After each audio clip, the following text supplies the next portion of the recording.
Hello everyone, welcome to my channel. In this video, we are going to solve 2 minus 6 bracket 2 minus 6. So let's start with today's video solution. This looks simple, but still many people fail to solve. What they do, 2 minus 6 as minus 4 and 2 minus 6 as minus 4, and they do multiplication and get their answer 16, which is the wrong answer. Yes, you heard it right. When you have given same approach operation, that is subtraction, but there is a bracket, then you have to follow BODMAS or PEMDAS rule because it helps you to solve multiple operation in a single expression. So as per this rule, first you have to solve the bracket.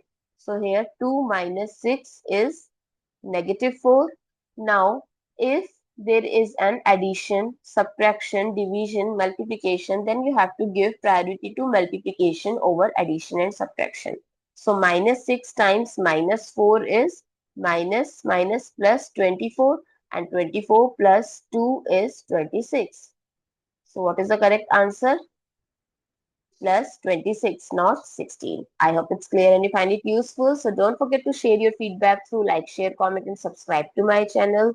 Thanks for watching. See you in the next video.